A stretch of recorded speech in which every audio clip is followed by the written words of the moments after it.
Selamat pagi. Oke, di video yang kali ini saya akan menjelaskan tentang time value of money. Jadi lebih ke hitungannya. Nah, di sini sebelum mulai setiap rumus yang ada di time value of money, bagi saya penting untuk paham apa sih arti dari beberapa simbol ini. Jadi ada F, ada P, ada A, ada I, ada N. Simbol-simbol ini adalah simbol yang akan digunakan di rumus-rumusnya time value of money. Nah, kalau kalian bisa paham ini ya harusnya bisa paham rumusnya. Jadi jangan cuma lihat rumus terus ketemu soal terus bingung gimana harus masukkan ini apa ya, ini P atau A atau I, nanti bingung gitu ya. Jadi kita pahami dulu satu-satu artinya. Nah, untuk yang pertama itu F. F adalah sebenarnya kalau kita lihat itu intinya seperti future. Jadi berapa sih nilai kedepannya gitu ya. Jadi makanya ini saya tulisnya future aja. Berapa nilai untuk kedepannya. Ingat ya, berapa nilai untuk periode kedepannya. Jadi kayak beberapa tahun lagi nilai uangnya berapa sih. Nah, itu adalah F, future. Nah, yang kedua adalah P. P itu present, berarti nilai sekarang. Nah, nilai sekarang yang harus kita bayar. Nah, jadi misalnya sekarang saya punya uang 2.000, terus kedepannya 2.000 itu nilainya jadi berapa sih gitu. Karena 2.000 yang sekarang tahun 2021 itu nilainya beda dengan 2.000 yang beberapa tahun kemudian, karena ada inflasi segala macam alasannya ya. Jadi 2.000 yang sekarang tahun 2021 berarti itu adalah present. Kalau misalnya nilai 2.000 rupiah di tahun misalnya 10 tahun kemudian, nah itu berarti adalah future-nya. Selanjutnya kita masuk ke simbol yang A.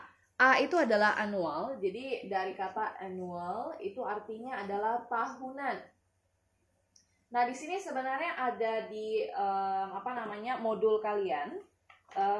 Di sini saya ada print out, jadi kalian kira-kira nanti ambil di bagi yang ada fotokopi modul, itu berarti bisa lihat di halaman ini, atau yang pakai PowerPoint mungkin bisa dilihat di bagian yang ini. Jadi ini ada annual atau annuity. Itu punya beberapa sifat di sini, jadi kalian perhatikan aja. Nah, artinya itu tahunan. Jadi berapa sih nilai tahunan yang harus diangsur misalnya tiap akhir tahun. Nah, kalau I itu adalah interest atau bunganya. Jadi I adalah interest atau bunganya. Biasa kan ada nih bunga biasa dalam persen ya. Jadi misalnya ini berapa persen sih, ini berapa persen sih gitu. Kalau N itu adalah berapa lama periodenya, kayak berapa tahun gitu. Kalau misalnya saya tulis tahun nanti kalian bingung sama tahunan. Pokoknya intinya gini aja. N itu ingat aja kayak misalnya dia diangsur berapa tahun sih, misalnya 10 tahun, 5 tahun. Nah, itu adalah N-nya. Gitu ya. Nah, perhatikan arti-arti simbol ini kita akan gunakan di contoh. Jadi kita akan coba contoh yang pertama terkait ini. Yang kalau misalnya saya di modul itu yang ini. Jadi saya tadi ada coba sekaligus saja antara tampilkan papan tulis dengan slide-nya, cuma jadinya error putus-putus. Jadi ini khusus pakai papan tulis saja. Jadi kita akan perhatikan rumus yang ini. Jadi nanti lihat di PowerPoint-nya ada rumus yang ini. Kita akan bahas contohnya kayak gimana. Yang ini ya, jika suku bunga, jadi saya bacain aja. Jika suku bunga, nggak apa, kita pakai ini ya.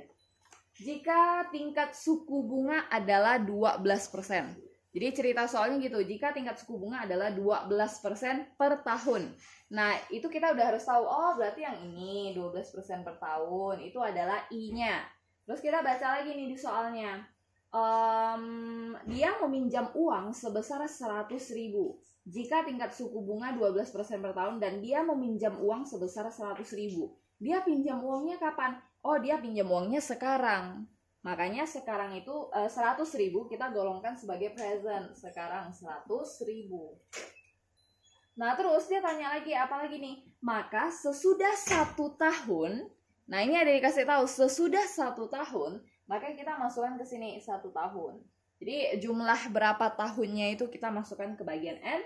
Sesudah 1 tahun, jumlah yang harus dikembalikan adalah sebesar berapa? Sesudah 1 tahun. Berarti ini kita mau menghitung berapa sih ke depannya. Kalau udah setahun kemudian, makanya kita cari future-nya. Gitu. Nah, jadi ini saya hapus supaya bisa tulis cara kerjanya dulu ya. Nah, ini sudah saya hapus dan sudah saya tulis lebih rapi. Nah, konsepnya sebenarnya seperti ini. Jadi kita pinjam uang terus ingin tahu 1 tahunnya lagi tuh bayarnya berapa sih. Nah, ini kalau kita hitung kasar tanpa rumus apapun. Kalian pinjam uang 100.000, terus dalam 1 tahun itu, jadi anggaplah pinjam uangnya ini ya, ini di Januari dan ini di Desember. Misalnya kita pakai tahun 2021. Nah, kalian bisa pinjam uang di Januari dan kalian harus bayarnya di misalnya 31 Desember. Karena periode pinjamnya cuma setahun aja. Nah, logikanya ketika kita pinjam uang bunganya 12%, ketika kembalikan harus kembalikan nominal uangnya beserta bunganya. Betul nggak seperti itu? Normalnya sih seperti itu ya. Kalau misalnya kalian pinjam uang dengan temen deh, aku pinjam uangnya 100.000 dalam setahun nanti aku lunasi. Bunganya aku bayar sebesar 12%. Nah, jadi logikanya kalau hitung kasarnya yang harus kalian bayar, yang harus dibayar itu adalah 100.000 ditambah dengan bunganya. Nah, ini 100.000-nya kan ya tetap ya. Nah, terus kalau mau hitung bunganya gimana? Kalau mau hitung bunganya di sini sih 12%, tapi 12% kan bukan dalam rupiah. Nah, gimana cara hitung bunganya kalau dalam 12%? Berarti nanti 100.000 kita kalikan dengan 12%. Ini saya coba ganti spidol dulu sebentar. Oke, nah sekarang menghitung bunganya. Jadi kita harus bunganya kita tadi 12%. 12%-nya kita kaliin dengan uangnya. Jadi ini untuk merupiahkan bunganya ya. Nah, jadi ini kita hitung manual nih. Ini tetap 100.000. Nah, terus ini 12% dikali dengan 100.000. Pakai kalkulator aja ya. Ini saya hitung pakai kalkulator nih. 12% dikali 100.000. Hasilnya 12.000. Nah, ini adalah bunganya. Jadi ketika kita pinjam uang 100.000, kalau teman kalian baik sih ya udah kembalikannya 100.000 aja. Tapi kalau teman kalian perhitungannya layaknya businessman, nah itu dia menerapkan bunga 12%. Jadi ketika dihitung 12% dari total pinjaman kalian, maka sebesar 12.000. Jadi ntar di akhir tahun yang harus kalian bayarkan adalah 112.000. Begitu ya. Nah, ini baru 1 tahun. Nah, gimana kalau misalnya, kalau yang di modul lagi kita lanjut ikutin yang ada di modul. Gimana kalau misalnya kalian pinjam, terus jumlah itu akan dikembalikan setelah 2 tahun kemudian. Jadi misalnya ini kita hapus, terus kita akan kembalikan selama 2 tahun kemudian. Nah, ini kayak gimana? Kalau sudah seperti ini, makanya itulah yang disebut dengan compound interest. Jadi bunganya dibungakan kembali. Jadi selain bayar ini, kita juga bayar bunganya. Nah, bunganya itu berbunga lagi. Jadi hitungnya kira-kira seperti ini. Nah, ini saya sudah hapus kembali papan tulisnya. Nah, sekarang kita ubah tadi ya soalnya. Gimana kalau uangnya dikembalikan 2 tahun kemudian. Jadi kalian pinjamnya di awal Januari 2021. Terus nanti sampai ke Desember berarti 1 tahun. Terus masuk ke tahun 2022, bayarnya nanti di 31 Desember. Nah, berarti kalian ketika mengembalikan uangnya di tahun di akhir tahun 2022 itu harus bayar bunga di tahun pertama dan di tahun kedua. Jadi ada bunga yang harus dibayar di tahun pertama. Ini bunga tahun pertama dan ini bunga tahun kedua. Gitu. Nah, bunga di tahun pertama sama hitungnya 12% kali 100.000. Bunga di tahun kedua juga sama 12% kali 100.000. Tapi di tahun kedua juga harus bungakan kembali bunga di tahun pertama. Nah, macam mana tuh Bu? Ibu ngomong apa? Bingung gitu kan? Nah, sekarang kita coba hitung ya. Jadi ini hitung manual. Kenapa diperlukan rumus? Supaya hitungannya lebih cepat. Nah, ini hitung manual nih. Berarti yang harus dibayar, yang pertama adalah uang kita 100.000. Ini yang harus dibayar. Terus kita harus bayar bunga tahun pertama. Dan kita bayar bunga tahun kedua. Nah, di bunga tahun pertama hitungannya sama nih. Bunga di tahun pertama sama hitungannya tadi ya 12% dikali dengan 100.000. Nah, ini juga sama. Bunga di tahun kedua sama 12% kali 100.000. Tapi masih harus ditambahkan lagi dengan bunga dari hasil ini. Jadi nanti ini untuk tahun kedua ini masih harus ditambahkan lagi dengan bunga dari ini. Namanya juga compound interest. Jadi bunga dibungakan kembali. Nah, jadi kalau kita hitung ya. Ini tadi kan kita udah hitung nih 12% kali 100.000 dapatnya 12.000 ya. Nah, jadi nanti di tahun kedua, ini 12% kali ini untuk bunga tahun keduanya memang 12.000 juga di sini. Tapi harus ditambahkan lagi dengan kita bungakan kembali bunga di tahun pertama. Jadi nanti di sini harus ditambahkan lagi. Ini susah nih nulisnya nih. 12% dikali dengan bunga tahun pertama 12.000. Kelihatan nggak ya sampai ujung? Oke, kelihatan. Nah, jadi untuk bunga tahun kedua ini kita tuliskan normal, bunga tahunannya ditambah bunga dari tahun sebelumnya lagi. Jadi ini kalau saya hitung, ini kali ini sebesar 12.000 ditambah dengan bunga dari tahun pertama. Jadi 12%-nya saya hitung pakai kalkulator aja nih, 12% dikali dengan 12.000, hasilnya 1.440. Jadi kalau kita totalin semua, 1.440 tambahkan 12.000 tambahkan 12.000 tambahkan 100.000, hasilnya 125.440. Jadi nanti di akhir tahun kedua kalian harus bayar ini 125.440. Nah, ini baru 2 tahun ya. Kalau misalnya soalnya saya ganti, gimana kalau kalian pinjam 100.000?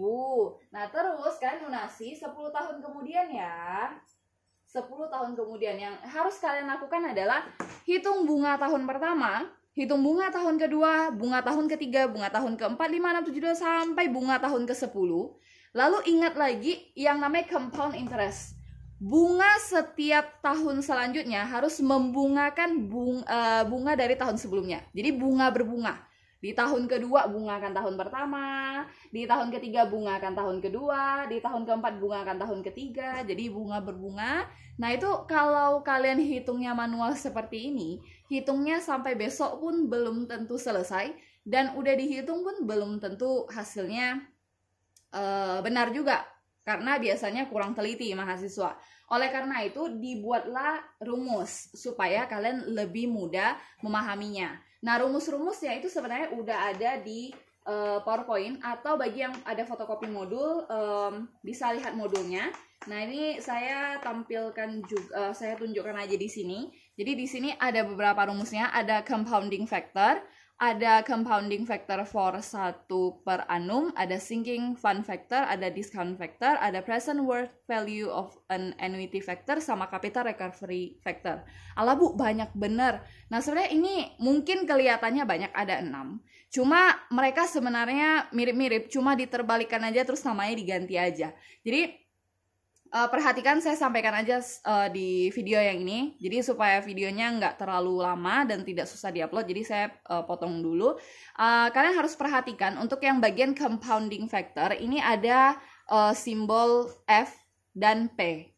Lalu perhatikan ya, F dan P ini nanti diulang lagi di bagian discounted factor.